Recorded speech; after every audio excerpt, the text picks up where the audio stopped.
All right.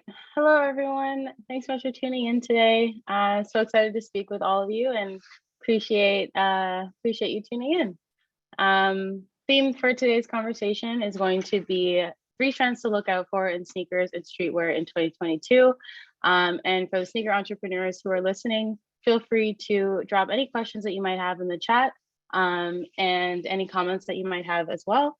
And at the end, we will be doing a draw for a $150 gift card to Addict, a Miami sneaker boutique.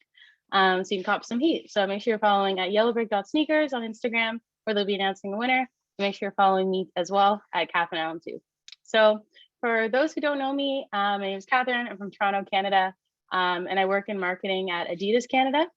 I also do some freelance consulting on the side, where I focus on nonprofits and consulting for brands, if within brand strategy, youth culture, as well as in community. So I also own a vintage shop called Human Goods, and I'm also a Yellow Brick alumni. I attended sneaker school a few years ago. I did it as an opportunity to really beef up my resume, and with the goal to eventually work at a sneaker brand. And I started working at this sneaker brand back in April. So again, thanks so much for joining us. Hope you're all doing well. Let's get right into it. So before we get into trends, I definitely think it's important that we acknowledge the landscape that helped to influence the trends this year. So for the past 2 years, we've all been at home for most of it, right? So with that brings a longing for normalcy, a longing to be outside. And unfortunately, due to all of these like crazy circumstances that we're all in these days, we spent most of the last 2 years at home.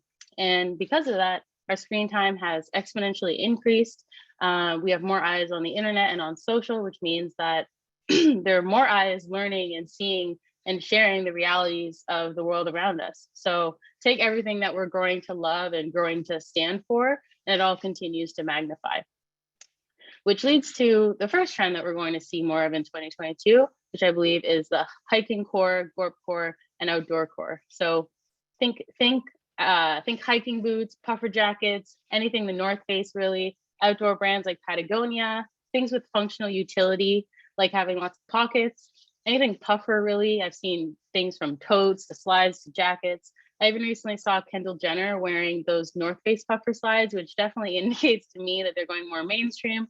And when it goes more mainstream, the high-end brands will get in on too. So naturally, we're going to see more elevated hiking and outdoor core from brands like Bottega, where you see those like chunky rain boots with the pops of color blocking, and obviously all of the knockoffs on fast fashion sites as well. But here's an example of those puffer slides. These are my boyfriend Nico's, shout out to Nico. I really didn't like these at first, but I know a lot of people really do, and they definitely like grown on me over the years or over the time that I've seen them. But I think it really just comes down to comfort and personal preference. So we're definitely seeing a lot more of these and a lot more of this type of style. Facts. Hey, Andrew, as well. Nice to see you. Appreciate you tuning in. But I think the bigger cultural trend when we think about outdoor and hiking is a bigger appreciation for being outside and being in the outdoors, and appreciation for the environment and our planet. So with that, more consumers, especially Gen Z audiences, are looking to align with brands that are more sustainably oriented, and we'll see more brands stepping up their sustainability commitments within 2022. And we'll also see more brands introducing buyback programs to encourage that circularity. North Face has a really great program as an example. Adidas has one that started in the US, and I think we're gonna continue to see more of them from many, many more brands as well. Another example of a great sustainable partnership is Adidas and Allbirds. So these are 2 brands that normally would be considered competitors, but they came together to create the world's most sustainable shoe. And I think we're going to see more efforts between brands who might have been considered competitors, but coming towards a common goal, which I think is what it's, at the end of the day, that's what it's really all about. We're all on the same team because we all live on the same planet, and all of our resources are all depleting. So that's a really great collaboration. Adidas and Sean Wotherspoon, and they're really great sustainable collaboration. Their pieces were so fire this year, from the superstars to the super turfs. I have one that I can share with you. So these are the super turf Adidas Sean Wotherspoons. Back to what I said about like the functionality of it. This has a pocket on the lace. So if I was to go hiking with these, I can go hands-free and use this as my wallet. So it really comes down to functionality, comes down to creating things that are good for our planet using recycled materials. And I think we're going to see a lot more of that this year. At least I definitely hope that we do. And with that also comes a desire for more vintage shopping and to speak to that circularity. So more brands are popping up to make it easier for brands to shop secondhand. We have Grail, Depop, Poshmark, Re-Up, and me myself, I started a brand for vintage and upcycled apparel and accessories called Human Goods, which you can follow on Instagram at Human Goods. Here's an example of a necklace that I made using a vintage Chanel zipper pull. So another example of how you can shop sustainably. And I know that there's so many secondhand markets out there. I'd love to hear which ones are your favorites. So feel free to drop those in the chat. And if you have any questions about starting a resale brand or starting a vintage shop, you can definitely drop those as well. But one tip that I'll say is that 99% of my my sales have actually come from Instagram. So definitely start with that platform or one similar, and don't be afraid to put yourself out there. One of the biggest things that I find holds people back from creating and putting themselves out there is fear of judgment from people that they know in real life. They feel that the people they know in real life might, kind of judge what they're putting out there, or might feel shy. But I've come to learn that anyone who passes judgment on me is really not worth an ounce of care to me, because at the end of the day, the real ones will stand by you and support you. And so those are the ones that you should focus on. So shout out to all the real ones on the call. Appreciate you guys. So back to vintage pieces or back to specific pieces. I think we're going to see more 3D printed units like Yeezy slides and foam runners. These are my Yeezy slides. These are one of my most worn pieces of 2021 for sure. And also the Salehi Crocs. I definitely think that those are going to be like top 3 shoe of the year. And Nick responded to my Instagram story on Instagram and said that he thinks that the Crocs are going to be the shoe of the year. I think you might be right with that one, Nick, because it really just comes back to comfort and accessibility, and such an amazing design as well, inspired by the fingerprint and just going back to being human. So amazing. I think we'll continue to see elevated slides as well. So just from brands like Fear of God, we'll have more like easy foam runners, and more brands are going to create elevated slides and elevated takes on the comfy slides. Andrew said, eBay is my low-key go-to for finding some vintage gems. Absolutely, Andrew. I absolutely love eBay. So much of my vintage pieces come from eBay. So I definitely am with you on that. Shout out to eBay. We both love eBay Canada. So that kind of wraps up what I want to talk about outdoor. And next I'd like to speak a little bit about Y2K. So I have a feeling that most of you would agree that throughout the last year, we really started to see a shift where Gen Z and the younger audiences really took a liking to the Y2K aesthetic, especially on TikTok. Maybe it started as a bit of like making fun of the millennial generation, but either way, it's not going anywhere. High fashion brands are going to continue to get in on it and revive archival classics. And we're going to see more of that like elevated Y2K Paris Hilton aesthetic. Can definitely recommend her documentary if you haven't seen it already. She has a really interesting and sad story that I don't think many people knew. And she had a huge impact on Y2K aesthetics. So definitely recommend you watch that if you haven't seen it before. And early Y2K as well for both men's and women's wear. Obviously open to anyone who prefers it, but more of those flared pants, baggy 2003 NBA draft day energy. All of this kind of stems from the nostalgia of longing for times we once knew after these strange 2 pandemic years. And in terms of like footwear, I think it'll be a lot of boots, a lot of mules, a lot of heels and sneakers with chunky midsoles that we used to see back in the early 2000s. I definitely think that Doc Martens will make a huge comeback into the mainstream, although you can definitely argue that they never left. But I think we'll definitely be seeing more of them. But at the end of the day, I think it's really about finding some fresh takes on those early 2000s classics. So an example of that I can share are these Gucci mules that I got. Super chunky midsole, very Y2K, very Lizzie McGuire, but with like an updated take with the jacquard material. So love these, excited to wear them when it's warm outside. But I think that's a great example. And when it comes to vintage, and it's a really great place to start if you want to start a resale shop. I'll definitely be stocking lots of Y2K pieces on humangoods.ca. I have some on there now. Feel free to check it out. 20% off site wide. And that kind of wraps up Y2K. I'd love to hear some of your thoughts on the theme overall. I know that we've seen lots of like Y2K themed parties, and again, it kind of just brings back those feelings of nostalgia that we've really been missing. But at the end of the day, I don't think Y2K is going to go anywhere anytime soon, especially if we're, experiencing this pandemic for much longer. And the third theme that I want to touch on is this preppy theme that we've started to see near the end of 2021. Some collaborations that can speak to it are the Adidas and Beyonce Ivy League collection. Had lots of plaid, lots of preppy vibes, and we're continuing to see brands that really hone in on that preppy, elevated preppy streetwear aesthetic. You'll see brands leading the charge like Kith and Aimé Leon Dore out of New York. Two brands that absolutely kill it when it comes to collaboration. So naturally, they'll lead in the preppy space through relevant collabs. That will be a hit if they continue at the same pace as they have been. And they've been absolutely killing it. So think like varsity jackets, collared shirts, lots of layers, cable knit sweaters, and sweater vests. I've read about a lot of forecasts around like sweater vests, and a lot of brands will be putting out sweater vests.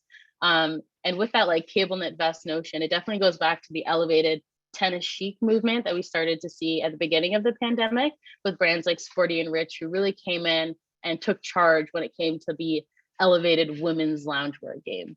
And if you think back to the beginning of the pandemic, remember when suddenly, when we were working from home and everybody and their sister started a loungewear brand? Just remember that there will always be clutter, but it doesn't mean that you can't stand out, because people will buy into you for you and your brand story before they buy into your products. And I can definitely testify to that firsthand. So if you want to start a brand and stand out, try to craft a story that's true to you and matters to your audience and what they care about. So for example, I donate 15% of all purchases to community organizations. And I think it's been a huge selling point for me and my customers, because through my brand and my purchases, not only are my customers able to support sustainability by encouraging fashion circularity, but they also get to support amazing community organizations. So definitely try to find your purpose and use that to set yourself apart in the cluttered space. And definitely agree with you, Nico. What you stand for is definitely better than your product. And honestly, when you focus on what you stand for, your products get better as well. So definitely agree with you there. And not just your direct consumers, but really in general, consumers, especially the younger audiences, I feel, and data supports this, that they're really demanding more accountability from brands when it comes to sustainability. I cannot recommend enough that brands who lead with purpose and do so authentically will always succeed. As I mentioned, I do some freelance consulting, and 10 times out of 10, my strategies focus on purpose, with the idea being that our marketing strategy should be cause marketing versus having a marketing strategy and a cause marketing strategy separate.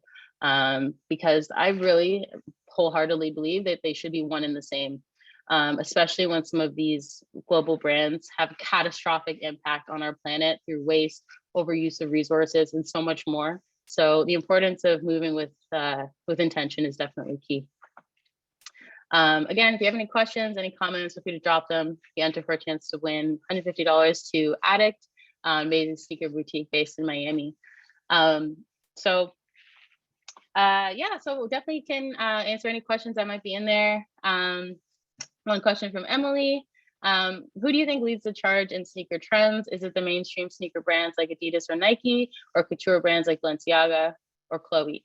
I definitely think that when it comes to leading the charge of sneaker trends, I think it's probably the mainstream sneaker brands, but more so the media platforms that amplify them on social, and the creators and who's wearing them. So as an example, me, when I'm looking for trends, I'm looking for outfit inspiration, I usually start with Instagram. So I feel that the brands and trends that are really leading on social are the ones who are really like leading the charge when it comes to trends. Because at the end of the day, I feel like it kind of, at least from my perspective, I feel like a lot of the trends are really starting on Instagram.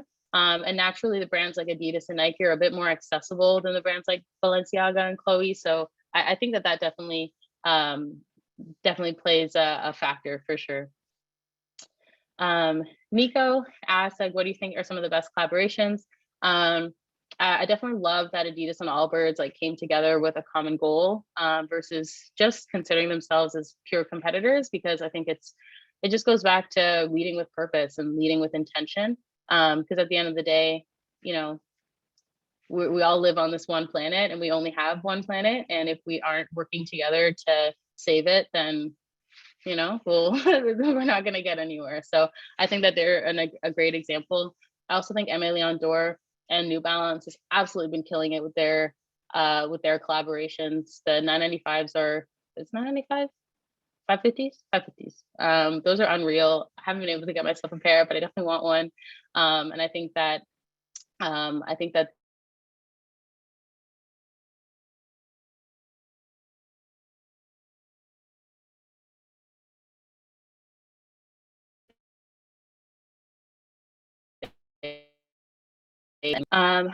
question asks us for designing jewelry. How do you get or find inspiration? So again, I definitely look on Instagram and see what is on the people that I admire and on the brands that I admire as well, and just kind of seeing what people are starting to gravitate towards and trying to craft pieces accordingly.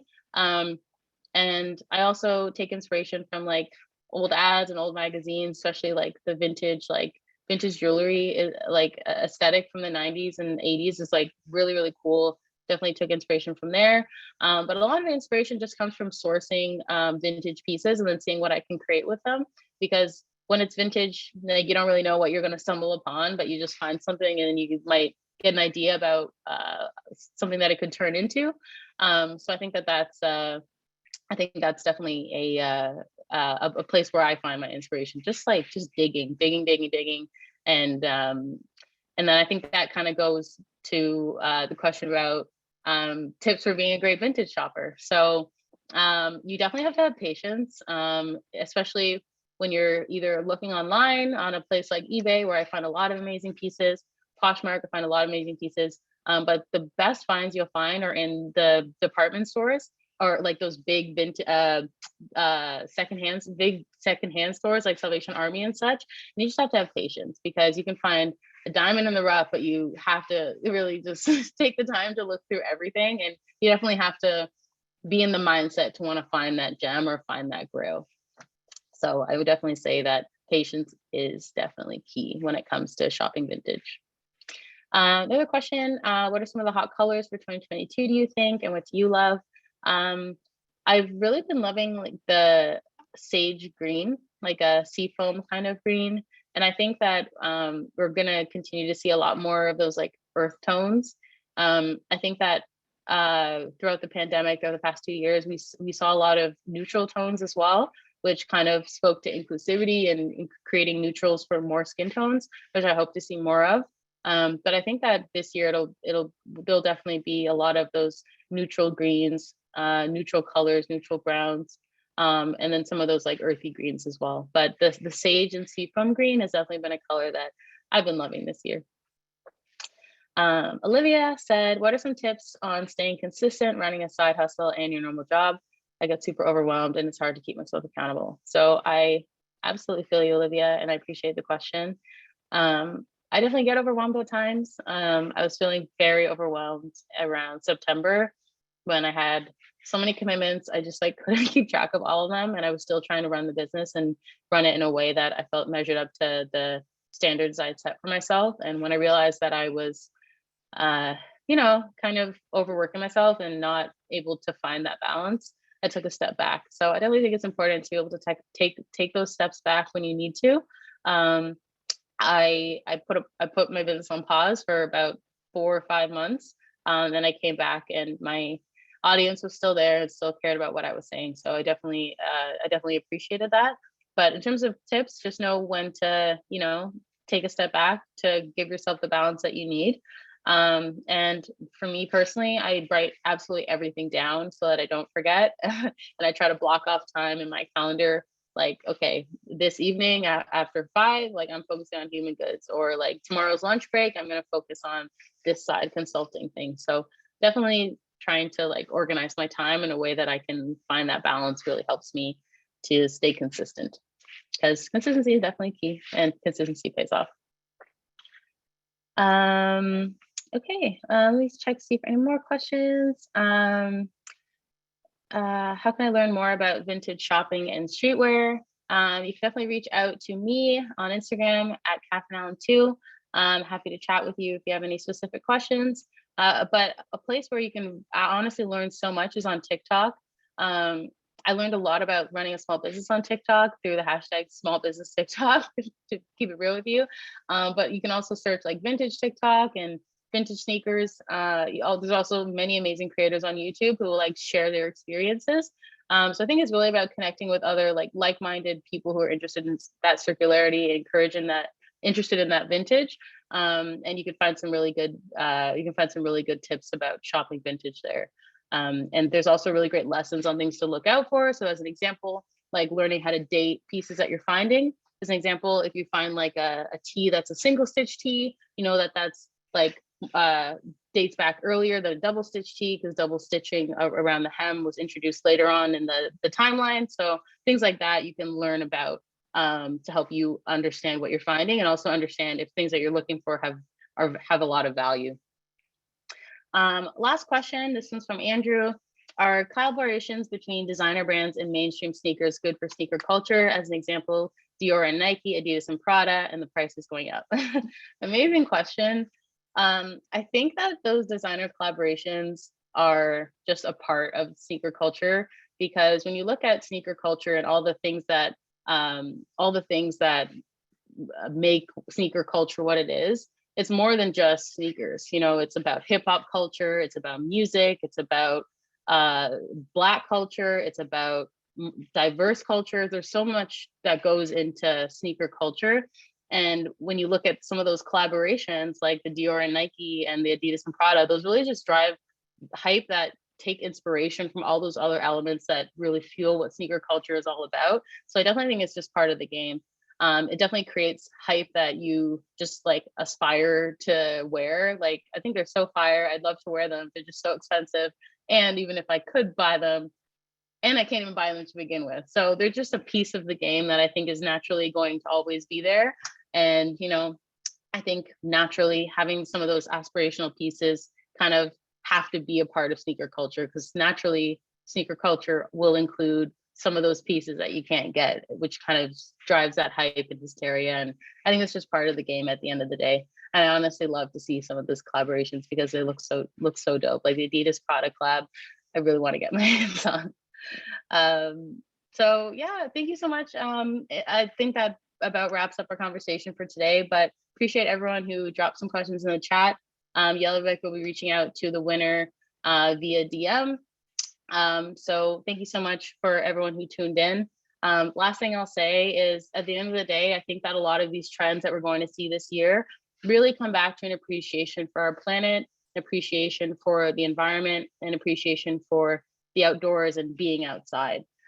So I cannot recommend enough, like going on Disney Plus or Netflix, watching some nature documentaries as inspiration, not just for fashion, but your outlook on fashion will change when you have a bigger appreciation for the planet, and you'll appreciate some of these sustainable efforts that you're going to see more of from brands in the coming year. And you'll want to spend more time in the outdoors, and you'll want to support and demand brands hold themselves accountable for their impact on our planet. So some documentaries I can recommend: Down to Earth with Zac Efron on Netflix, One Strange Rock on Disney Plus, Welcome to Earth with Will Smith on Disney Plus, and Fantastic Fungi on Netflix. So some amazing documentaries that really will help shape your POV on this planet, which will ultimately help inspire how you step out into streetwear and fashion in 2022. So thank you so much for tuning in. Appreciate your time. Make sure to follow me on Instagram, Katherine Allen 2, and speak to everyone soon. Thank you.